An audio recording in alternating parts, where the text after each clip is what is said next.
Mula sa nakaraan, habang nagnanakaw ng mga cellphone si Sang-chul Park sa isang abandonadong tindahan. Ipinaliwanag na ang mga zombie ay sobrang sensitibo sa tunog. Habang makikita siyang naghahanda ng mga piraso ng karne, maingat niyang pinoproseso ang mga ito para sa kanyang plano. Kasabay nito, makikita rin siyang naliligo at nagsusuot ng kanyang personal protection suit.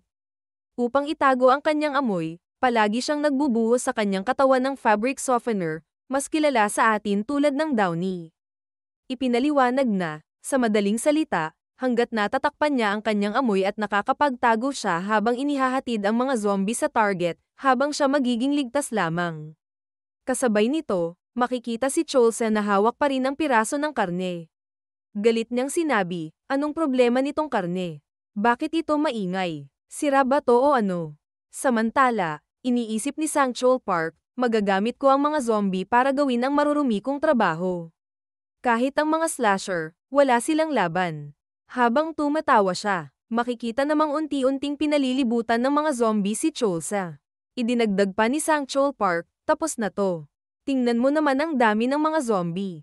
Kahit Class A slashers na kayang lumaban sa libu-libong zombie, hindi tatagal sa ganitong sitwasyon. Wala siyang pag-asa. Kailangan ko nalang ilayo ang mga zombie gamit ang karne at kunin ang bagay na nahanap ng rookie na yon. Subalit, biglang may napakalakas na tunog na gumulat kay Sang-chul Park. Dito niya lang napagtanto ang kanyang pagkakamali. Isa-isang bumagsak ang mga zombie sa paligid ni Cholsa, pinapatay niya ang mga ito nang walang kahirap-hirap. Sa sandaling iyon, natigilan si Sang-chul Park. Napagtanto niyang nagbitaw siya ng linya na karaniwang sinasabi ng mga kontrabida, na siya ring hudyat ng pagbabalik ng bayani. At higit sa lahat, hindi isang hamak na Class C slasher si Cholsa. Dahil sa kanyang nakita, tila hindi makapaniwala si Sang-chul Park. Hindi niya maisip kung paano pa rin buhay si Cholsa matapos palibutan ng napakaraming zombie. Samantala, makikita si Cholsa na galit na nagsalita, ngayon, puro dugo na ang package. Sa sandaling iyon pinaliwanag na, hindi lang siya isang simpleng slasher. Isa siyang halimaw na may potensyal na marating ang tuktok. Lalong nanlaki ang kanyang mga mata habang iniisip, ano to? Ang impaktong yan. Wala siyang kahit anong pagkakahawig sa driver na nakaharap ko kanina. Para ba siyang blender ng zombie? Dapat patay na siya sa dami ng sumugod sa kanya. Hindi.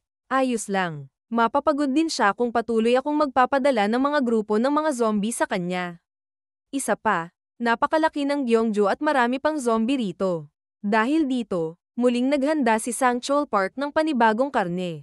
Subalit, sa pagkakataong ito, nakita na siya ni Cholsa, nang laki ang mata si Sang-chul Park, isang saglit lang pero sapat na para manginig siya sa kaba. Sa paligid nila, halos silang dalawa na lang ang natitira. Galit na tinanong ni Cholsa, ikaw ba ang nagtatapon ng karne? Sa sandaling iyon, mas tumindi ang takot ni Sang-chul Park. Ngunit kahit nanginginig, itinuloy pa rin niya ang kanyang plano, at tuluyan niyang inihagis ang pangalawang piraso ng karne.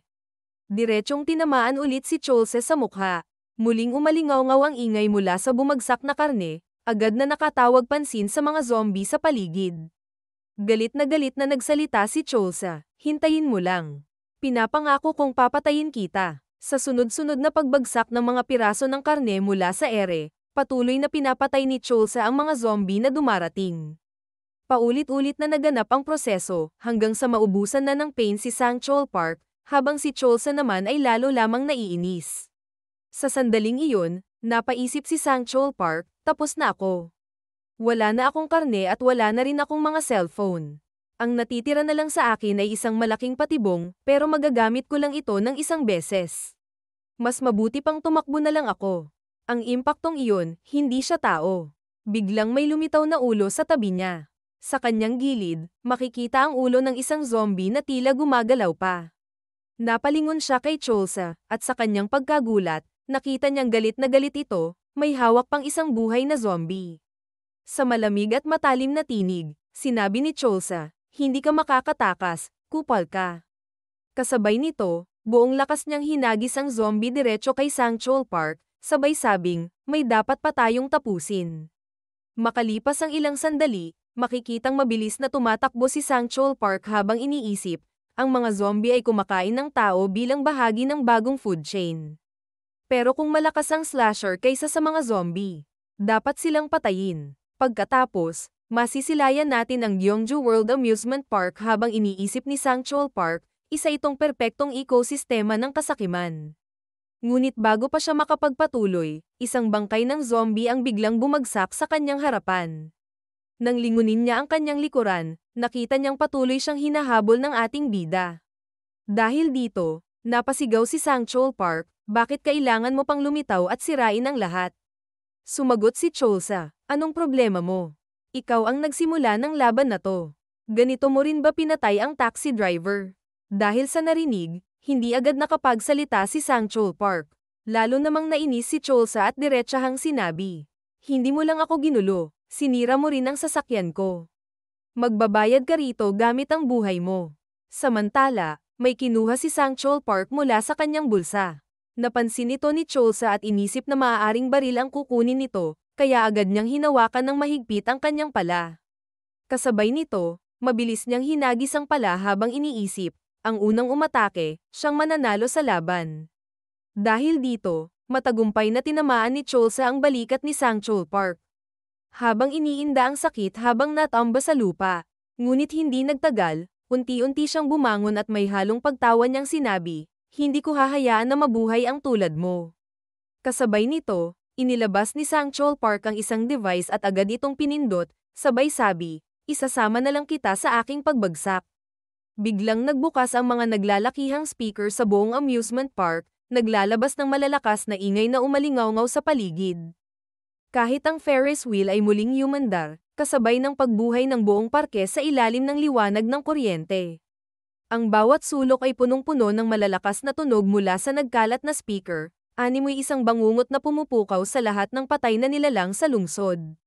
Natatawang sinabi ni Sangchul Park, isipin mo, isang maliit na cellphone lang kayang mag-akit ng 12 dosenang, o kahit daan-daang mga zombie. Ano sa tingin mo ang kayang gawin ng buong amusement park? Dahil dito, galit na minura ni Cholsa si Sangchul Park. Halatang nagngingit-ngit sa galit, ngunit patuloy lang ang huli sa kanyang pananalita, ang populasyon ng Gyeongju ay 260,000. Wala kang takas dito. Ngunit bago pa nila maituloy ang kanilang usapan, isang misteryosong lalaki ang biglang lumakad papalapit sa kanila. May awtoridad sa kanyang boses habang nagtatanong, sino sa inyo si Shovel Guy mula sa Somayen? Napalingon ang dalawa, bahagyang nabalisa sa hindi inaasahang pagdating ng estrangherong ito.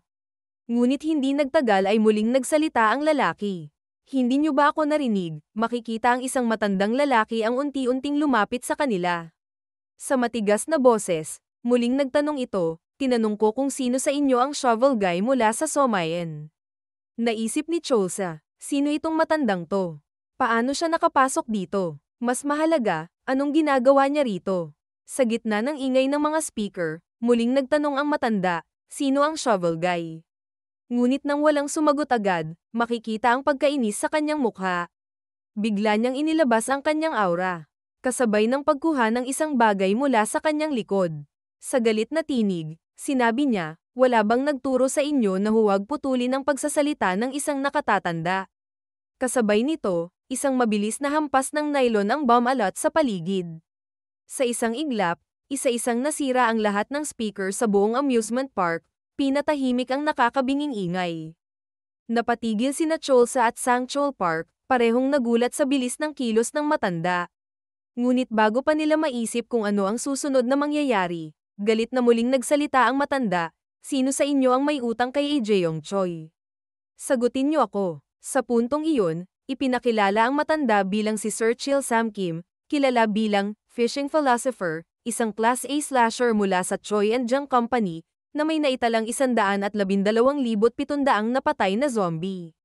Dahil sa takot, dahan-daang tinaas ni Cholsa ang kanyang kamay at walang pag-aalinlangang sinabi, sa tingin ko, ako yun.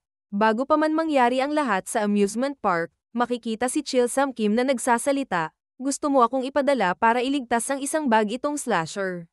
Sumagot si Jaeyoung, oo. Yung isa pang slasher na ipinadala ko ay nawala sa radar. Malamang nakasalubong niya ang isang mutant.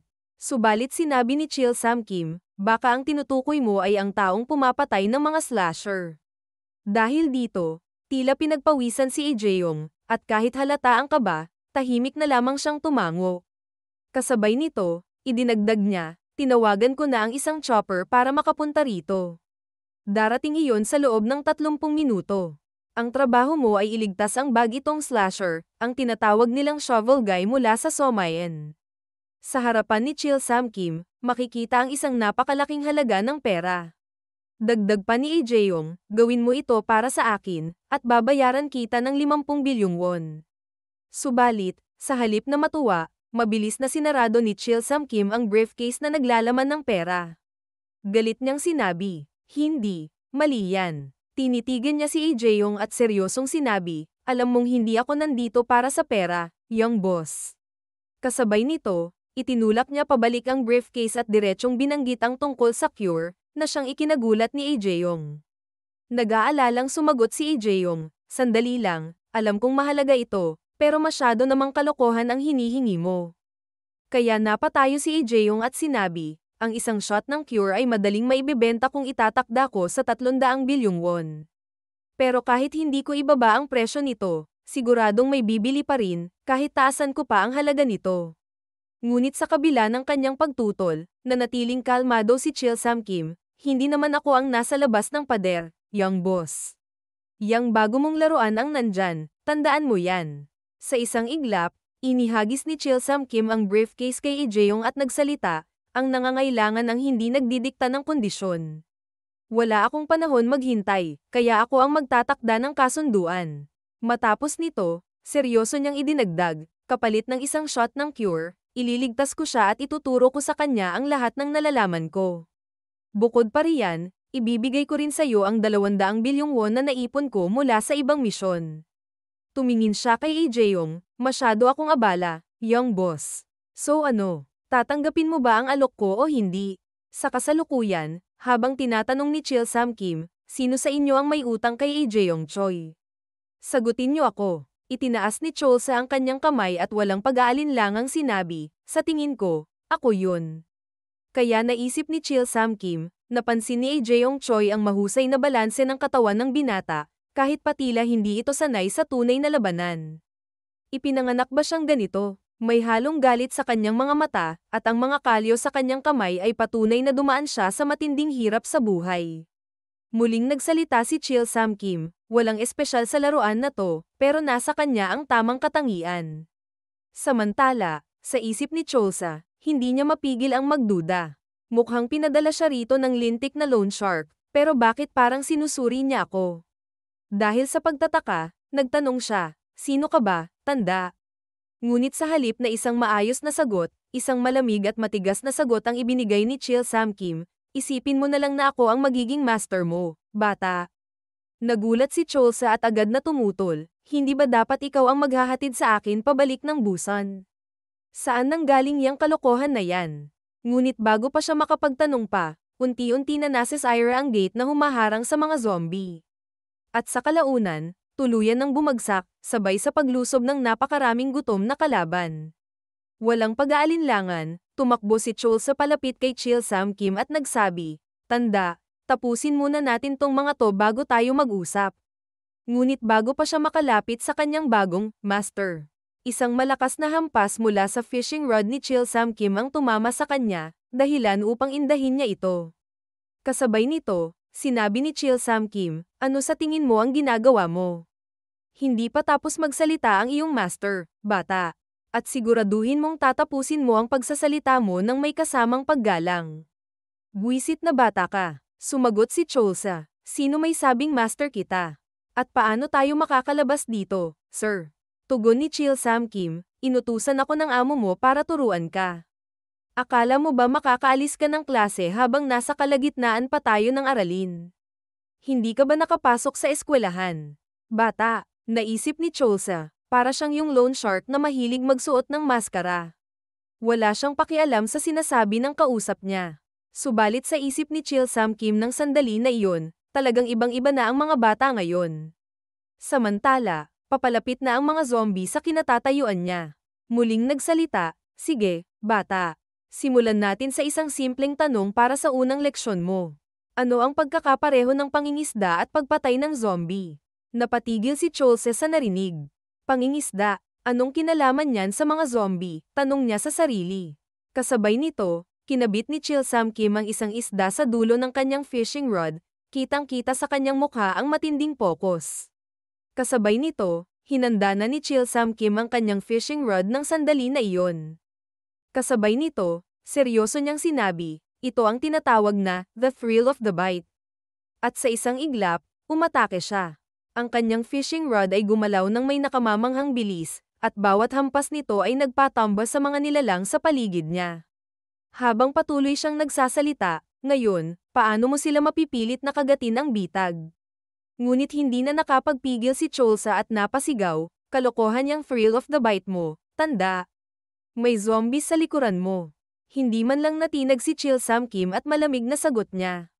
Dapat mong matutunang maging matyaga at alamin ang tamang oras para hilahin ang bitag. Sa sandaling iyon, tumindi ang kanyang focus at hinanda ang kanyang susunod na galaw. Kasabay nito, biglang inutusan ni Chil Sam Kim si Cholsa at sinabi, yumuko ka, bata. Nagulat si Cholse sa kanyang narinig, ngunit agad siyang damapan ng mabilis.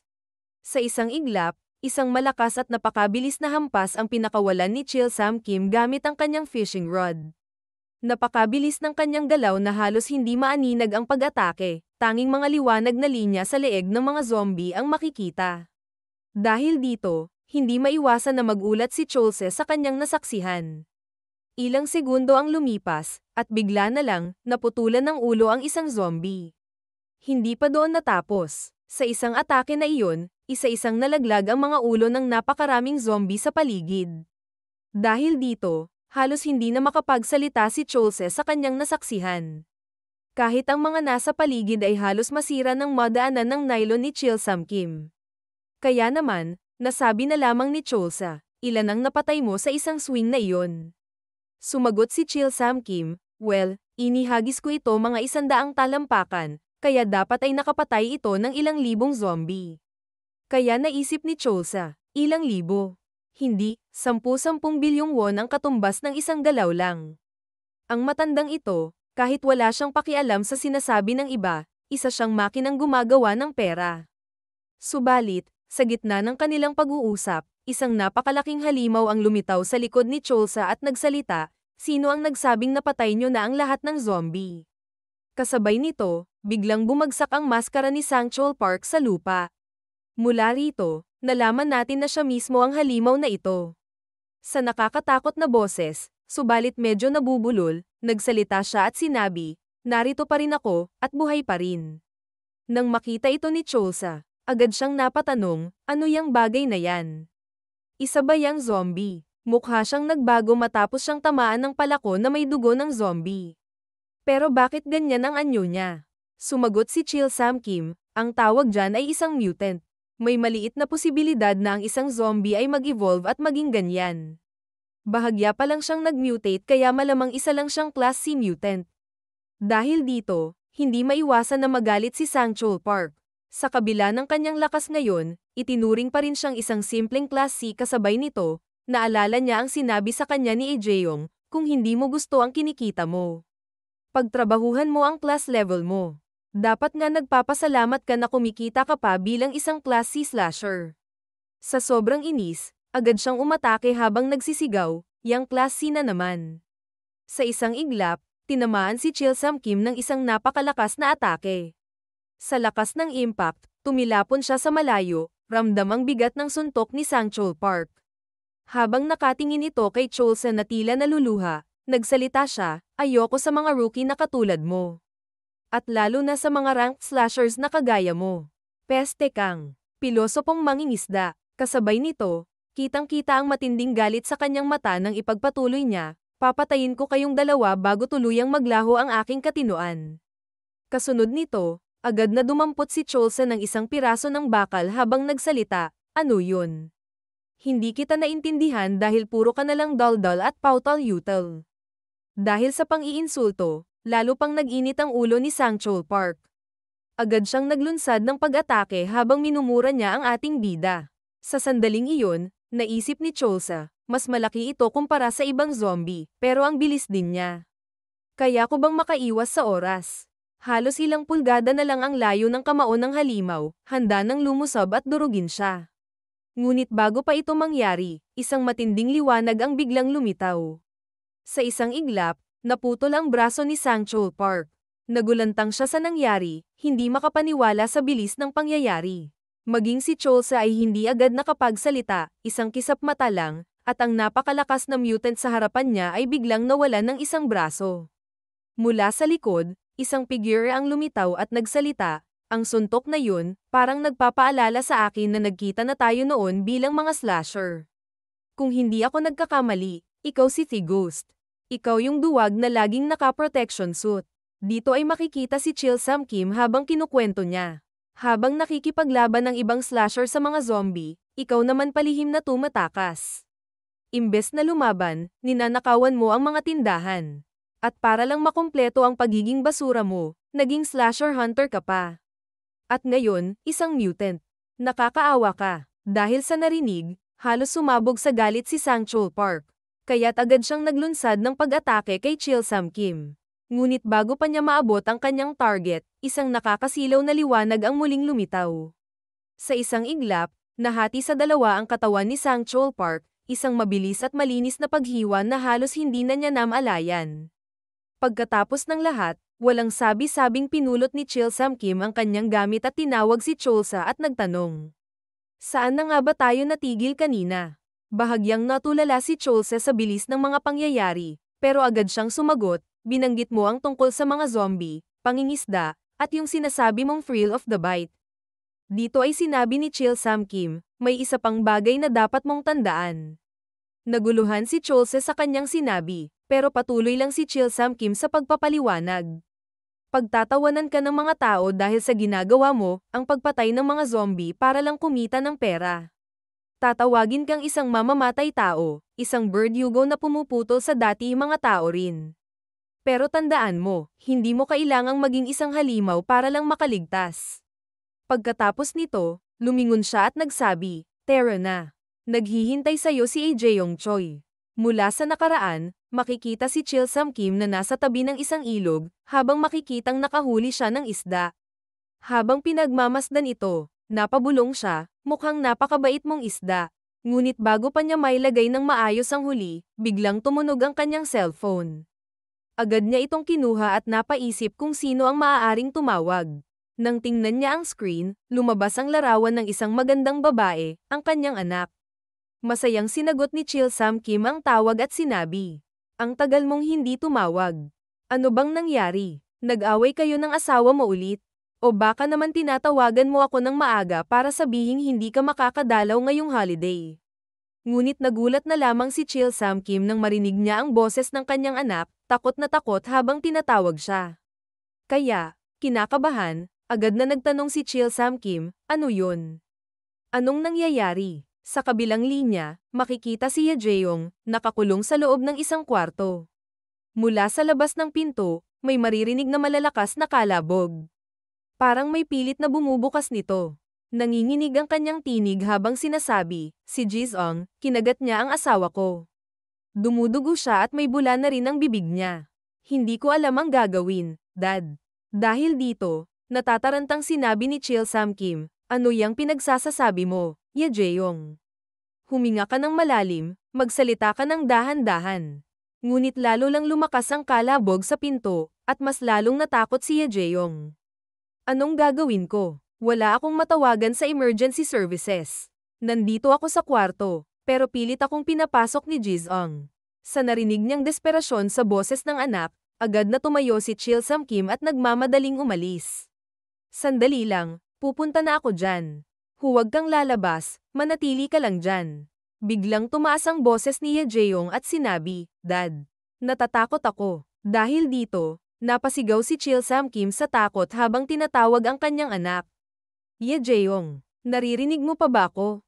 Kasabay nito, makikita na doon palang nagsisimula ang zombie outbreak nang matanggap ni Chil Sam-kim ang emergency alert.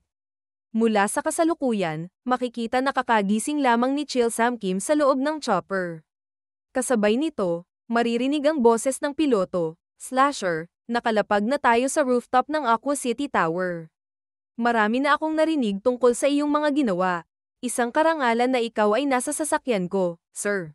Walang emosyon namang sumagot si Chil Sam Kim. Karangalan. Kalokohan. Pagkababa ng chopper, isang tauhan ang sumalubong sa kanila at agad na nagtanong, Sir, pupunta po ba kayo sa opisina ni Jaeyoung Choi? Diretsong sagot ni Chil Sam Kim, oo. Habang nasa loob ng elevator, magkasamang nakasakay si Chil Sam Kim at ang ating bida, si Cholsa. Hindi napigilan ni Cholsa ang magtanong, sino ka ba talaga? Walang pag-aalinlangan namang sagot ni Chil Sam Kim, isa lang akong slasher na katulad mo. Kumita ako ng pera sa pagpatay ng mga zombie. Ngunit hindi pa rin nakontento si Cholsa at muling nagtanong, paano ka naging napakalakas sa kabila ng edad mo? Bakit parang lahat ay nirerespeto ka? At ano ang dapat kong gawin para maging katulad mo? Sa halip na seryosong sagutin ito, natawa na lamang si Chil Sam Kim at sinabing, ang dami mong walang kwentang tanong. Pero isa lang ang sagot sa lahat ng yan, bata. Noong kumalat ang zombie outbreak, mayaman man o pulubi na natutulog sa mga curtain, lahat ay may nawalang mahalaga sa kanila. Ang mga handang bawiin ang nawala sa kanila ang siyang lumalakas at nagkakamit ng respeto. Ngayon, ako naman ang magtatanong sayo, bata, ano ang nawala sayo? Dito ay napaisip si Cholsa. Ano nga ba ang nawala sa akin? Biglang bumalik sa kanyang isipan ang kanyang nakaraan, ang kanyang mga magulang, ang kanyang masayang kabataan, ang kanyang mga kaibigan. Ngunit higit sa lahat, ang pinakamahalaga sa kanya, ang kanyang panganay na kapatid. Sa kanyang alaala, muling sumariwa ang sandali ng pagkamatay nito. Dahil dito, sinabi ni Chil Sam Kim, kung kailangan mo pang pag-isipan ng matagal, malamang marami ka talagang nawala. Subukan mong tingnan ito sa ganitong paraan, bata, ano ang pinag-uugatan ng lahat ng nawala sa'yo? Ano ang unang bagay na gusto mong mabawi? Sumagot si Cholsa, isang tahanan. Noong masaya pa ako, meron akong tahanan.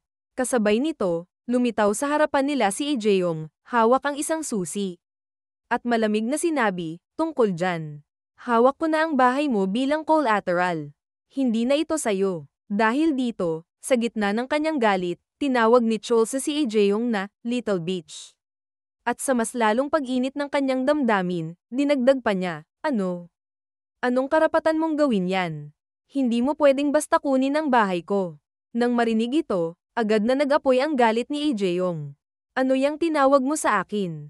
Sigaw niya. Dagdag pa niya, ang cure pa lang sa'yo ay nagkakahalaga na ng 500 bilyong won. Idagdag mo pa ang gastos sa pagpapadala ng isang Class A slasher para sagipin ka, ang insurance fee para sa taxi driver na napatay, at ang karagdagang bayarin sa pagtawag ng helicopter. Ang kabuoang halaga, mahigit 800 bilyong won, wala kang kwenta. At bukod pa riyan, bumalik ka pang walang dala matapos mong mawala ang hard disk na may cryptocurrency habang nakikipaglaban. Dahil sa galit, hinampes ni Jaeyoung Choi ang lamesa at dinagdag pa niya, at ngayon may gana kang makipag-usap sa akin ng ganyan. Ano ka ba, isang walang utak na zombie o isang mabangis na hayop? Lumapit si Cholsa at galit na nagsalita. Hindi ko naman hiningi ang cure na yan, at hindi ko rin piniling pumunta sa Gyeongju. Ikaw talagang baliw sa ating dalawa. Kasabay nito, malakas niyang sinuntok ang mesa, at galit na sinabi. Sasabihin ko ito ng maayos, ibalik mo ang susi ng bahay ko. Ngunit hindi natinag si Jaeyoung at malupit na tumugon, at kung hindi ko ibalik. Ano, sasaktan mo ako?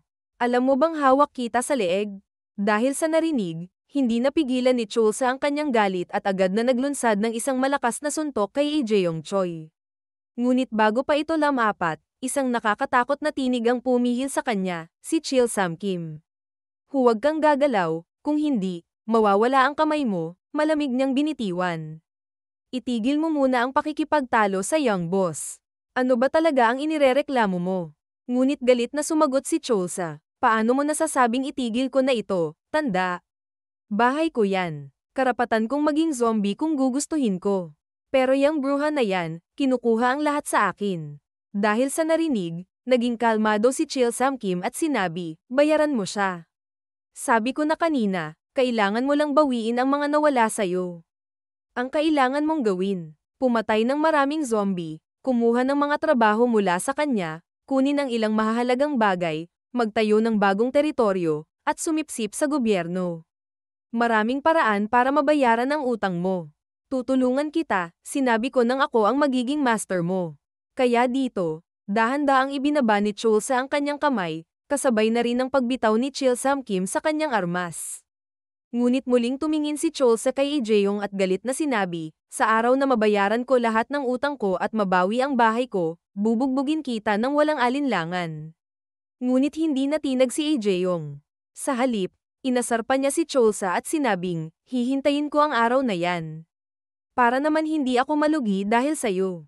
Kasabay nito, inilabas na ni Ijeyong ang cure at sinabi kay Chil Sam Kim, pangako ay pangako. Pero ibinibigay ko lang to dahil sabi mo, tuturuan mo ang estudyante mong tanga kung paano niya mababawi lahat ng nawala kong pera. Pero sa susunod, hindi na ako papayag sa ganitong kalokohang kasunduan. Nakakabwisit lang. Mabilis na kinuha ni Chil Sam Kim ang cure at nagpasalamat kay Ijeyong. Ngunit bago pa siya makaalis, nagtanong si Ijeyong, sigurado ka bang matuturuan mo yang makong na yan? Wala siyang alam sa totoong takbo ng mundo, mainitin pa ang ulo. Pero bukod doon, pwede na rin. Sa pinakamababang antas, magiging kasing galing siya ni Song Suha. Subalit ang naging sagot lamang ni Chil Sam Kim, ayos na ako rito. Aalis na kami, habang makikita si Chulsa na tila inaasar si Ijeyong. Ngunit may pahabol si Ijeyong at sinabi, isa pa, Mr. Chil Sam Kim. Pwede mo bang isama yang hangal na yan sa get-together ng mga slasher bukas ng gabi? Kailangan niyang makita ang mas malaking mundo para matuto siyang lumugar, tulad ng sinabi mo. Habang iinis si Chulsa, tinanong niya si Ijeyong, anong tinitingin-tingin mo? Kasabay nito, hindi na nag-aksaya ng oras ang dalawa at agad na umalis. Nakuha ko na, tanging sagot ni Chil Sam Kim bago tuluyang isara ang pinto. Habang naglalakad ang dalawa, sinabi ni Chil Sam Kim, pwede kang manatili sa akin pansamantala. Dahil kinuha niya ang bahay mo, mas mabuti na yan kaysa matulog sa kalye. Sumagot si Chulsa, kung okay lang sayo, sige, payag ako. Maibabalik ko din naman ang bahay ko balang araw, kaya pagtapos noon aalis na ako. Pero ano yung get-together na binanggit niya? Dito, seryosong sinabi ni Chil Sam Kim, ang mga human butchers ng Busan ay kumikita sa pamamagitan ng pagpatay ng mga zombie, pero may mga mas magaling kaysa sa iba at classified sila bilang Class B at pataas. Class A ay para sa mga may 100,000 kills pataas, Class B ay para sa mga may 30,000 kills pataas, Class C ay para sa mga may 5,000 kills pataas, at Class D ay para sa mga may 100 kills pataas. Ang get-together ay isang event na nagtitipon ng mga bastos na yan sa isang lugar.